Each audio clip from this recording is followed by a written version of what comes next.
Hi hello అందరికీ నమస్కారం. Welcome back to our channel.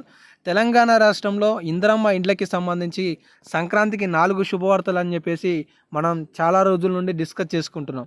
అయితే ఇప్పుడు ఈ నెల 26వ తారీఖు నాడు రాష్ట్ర ప్రభుత్వం మొత్తానికి 4 పథకాలను ప్రారంభించబోతుంది.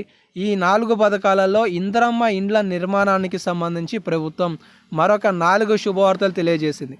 ఆ శుభవార్తలు ఏంటివనేది ఈ వీడియోలో తెలుసుకుందాం. మీకు చాలామందికి చాలా డౌట్స్ ఉన్నాయి. అదేంటి అంటే లీస్ట్లో నా పేరు లేదు అని చెప్పేసి కామెంట్ చేస్తున్నారు. సో అలాంటి వాళ్ళు ఎవరైనా ఉంటే ఈ వీడియోని తప్పకుండా చివరి వరకు చూడండి. మీరు ఇందిరమ్మ ఇండ్లని ఎలా పొందాలి అనే సమాచారం తెలియజేస్తాను. సో తాజాగా ఒక స్టేట్మెంట్ చూసుకోవచ్చు. గవర్నమెంట్కి సంబంధించి మనకి బట్టి విక్రమార్క గారు కూడా ఈరోజు ఒక స్టేట్మెంట్ ఇచ్చారు. సో మొత్తానికి ఉద్దేశపూర్వకంగా సమాచారం ఏంటిదంటే ఒకటే సమాచారం, అర్హులైన ప్రతి ఒక్కరికి దరఖాస్తు చేసుకోవాలి. అంటే ఎగ్జాంపుల్గా ఈరోజు తెలంగాణ రాష్ట్ర వ్యాప్తంగా అన్ని గ్రామ సభలలో ఎంపిక చేసిన మొదటి విడతకు సంబంధించిన లిస్టులు అనేవి డిస్ప్లే చేశారు. దానికి సంబంధించి నోటీస్ బోర్డులలో పెట్టడం కావచ్చు, గ్రామ పంచాయతీ ఏరియాలలో పెట్టడం కావచ్చు అనేవి ఉన్నాయన్నమాట. సో వీటిలలో ఉన్న వాళ్ళు ఫైనల్ కాదు అని చెప్పేసి ప్రభుత్వమే చెప్తుంది. మీ పేరు రాకుంటే కొన్ని అనివార్య కారణాల వల్ల ప్రభుత్వం వద్ద డేటా లేక ఈ లీస్ట్లో కొంతమంది పేర్లే వచ్చాయనేది కూడా ప్రభుత్వం అభిప్రాయపడుతున్నట్లుగా తెలుస్తుంది. ఇందులో భాగంగానే మీ గ్రామ సభలు జరుగుతున్న నేపథ్యంలో ఆ గ్రామ సభలలో మీరు అర్హత కలిగి ఉన్నట్లుగా భావిస్తే ఇందిరమ్మ ఇండ్లకైనా కావచ్చు, కొత్త రేషన్ కార్డుల కోసమైనా కావచ్చు, రైతు భరోసా, ఇందిరమ్మ ఆత్మీయ భరోసాకి మళ్ళీ దరఖాస్తు చేసుకోవచ్చు అని చెప్పేసి జిల్లా కలెక్టర్లకి ప్రభుత్వం ఆదేశాలు జారీ చేసినట్లుగా తెలుస్తుంది.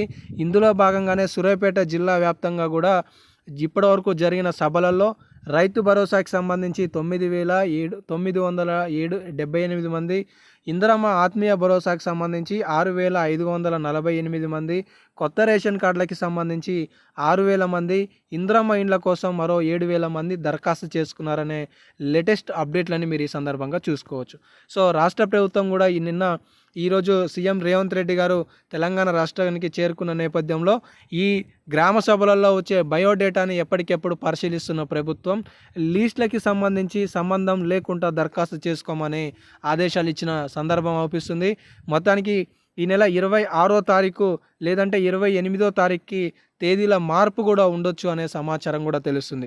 సో మొత్తానికి తెలంగాణ రాష్ట్రంలో ఏవైతే 4 పథకాలు ఉన్నాయో ఈ 4 పథకాలకి సంబంధించి ప్రభుత్వం పూర్తి స్థాయి విశ్లేషణ అనంతరం ప్రారంభించడానికి సిద్ధపడుతుందనే కొన్ని లేటెస్ట్ అప్డేట్స్ అయితే తెలుస్తున్నాయి. కొన్ని ప్రాంతాలలో ఎమ్మెల్యేలపై టమాటాలు, కోడిగుడ్లు వేస్తున్నారనే న్యూస్లు వస్తున్న నేపథ్యంలో కూడా ప్రభుత్వం అప్రమత్తం అవుతుంది అనేది కూడా తెలుస్తుంది అనమాట.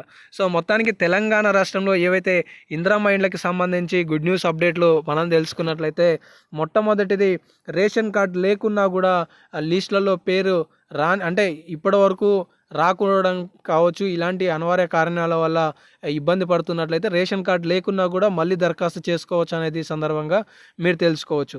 దీంతో పాటుగా రెండోసారి అవకాశం కల్పిస్తున్నారనేది కూడా మీరు చూసుకోవచ్చు.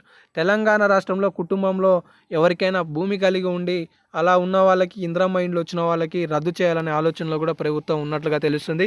సో మొత్తానికి తెలంగాణ రాష్ట్రంలో 5 లక్షల రూపాయల ఇందిరమ్మ ఇండ్ల పథకానికి సంబంధించి ప్రభుత్వం తాజాగా మళ్ళీ ఒకసారి అవకాశాన్ని కల్పిస్తూ కొన్ని శుభవార్తలు అయితే వెల్లడించింది. సో తాజాగా ఇవైతే లేటెస్ట్ అప్డేట్స్ ఉన్నాయి. మన ఛానల్ ద్వారా ఏ పథకానికి సంబంధించిన అప్డేట్ వచ్చినా మీకు తెలియజేస్తుంటాను కాబట్టి మిస్ కావద్దు అనుకుంటే సబ్స్క్రైబ్ చేసుకొని ఫాలో అవుతుండండి. ధన్యవాదాలు.